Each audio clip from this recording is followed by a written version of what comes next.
and welcome to the Ghost Layers Report. I'm with you as always, Ryan, here in Tokyo, Japan. Now, if you haven't heard already, we had our election results from Sunday, and the LDP, the Conservative Party in Japan, had a smashing victory over the Democratic Party of Japan in shocking manner.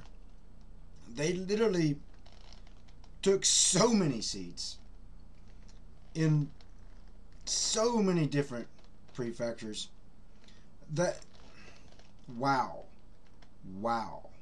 Now, I knew this was going to be suicide for the Democratic Party of Japan, calling an election like this. Now, did we want the Democratic Party of Japan to stay in power? Of course not. You want that party to be destroyed. And in large part, it has been.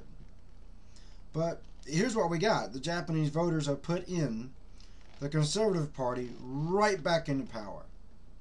Now, Liberal Democratic Party of Japan has basically been the government in Japan for as long as there's been democracy in Japan. They've only lost power twice. Once when the Democratic Party of Japan took over a few years ago, and in about the mid-90s, they had a short period where they lost power. But basically, this party's been in power the whole time. And the whole point of electing a different government and going with different political parties was because the Liberal Democratic Party of Japan had completely failed to keep the country going. Things had gotten really unstable and really bad. And it had been that way for quite a long time. So exactly why they got booted out. But now they're back. Big time, right? Now, how it goes in the House of Representatives in Japan are often referred to as the lower house.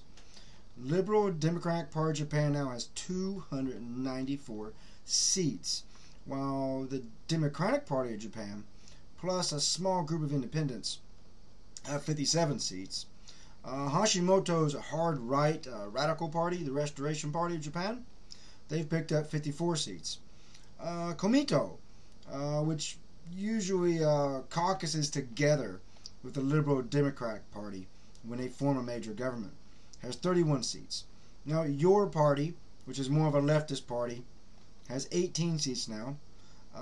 Tomorrow Japan Party have 9 seats. They're basically the Greens, whereas the actual Green Party in Japan is still working on itself. They didn't put up any candidates. The Communist Party of Japan now has, I believe, 8 seats right now. Typically, they carry a few seats all the time. And then there's a few other parties in that, right? Now, House of Chancellors, where we did not really have an election this time. Democratic Party of Japan still has 106 seats, together with a small party that blocks with them. The Liberal Democratic Party has 83 in the House of Chancellors right now. Komito's at 19. Your party has 11. The Communists have 6. And there's a few other minor parties as well, right? But basically, the Conservative Party, Liberal Democratic Party, has taken over the government. Abe will be put in as Prime Minister later this month. And we're going to write back the same things we had before.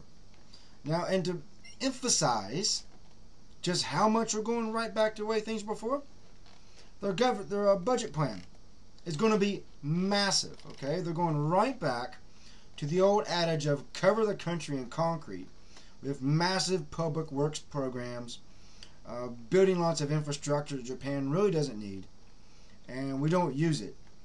And that was one of the things the Democratic Party of Japan tried to address, or try to get rid of all this useless spending.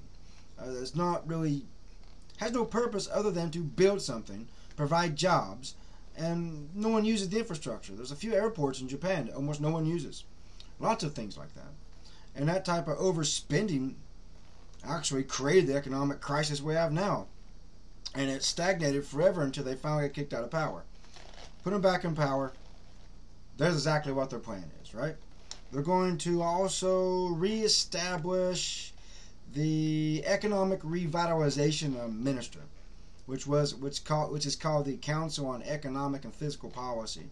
Something that the Democratic Party of Japan did away with in reforms that they were trying to carry out. Right?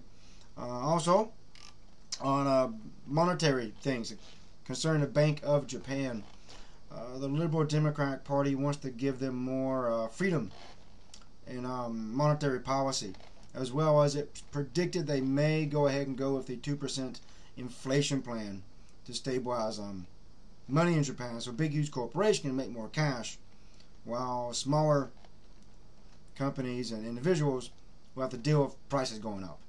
All right, so we have that going on, right? So just, I really thought that we would not go this far right in Japan. I did predict we'd be a bit more leftist, but not. The country has taken a big step backwards by doing this, not progressing forward. Yeah, having mainline liberals in power, was a disaster. But to go right back to the Liberal Democratic Party, Mr. Conservative Party, the same party that that created the economic crisis that happened back in the early 80s, let the economy stagnate the whole time, have no new ideas other than to do the exact same thing they were doing before. These people are really social conservative. So all the reforms in recent years regarding immigration, better treatment for foreigners, make life easier legally here, that's going to stop for a while. Other things as well, But the good thing about it is that at least the Restoration Party, which is Mr. Ishihara joined, and Hashimoto, at least they did not get a majority of power. All right, they're still they got some influence now, but not as much as they would like to have, and not enough to really push through any extreme policies. You have to remember, these are the same people. When Ishihara was his Sunrise Party, I believe, Sunshine Party, something like that. He's the one that stirred up all his trouble with China over some islands.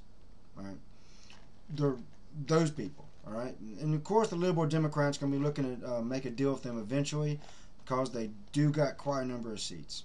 But at least those guys are not in position of power. We didn't go that far right in Japan, but we went far right enough.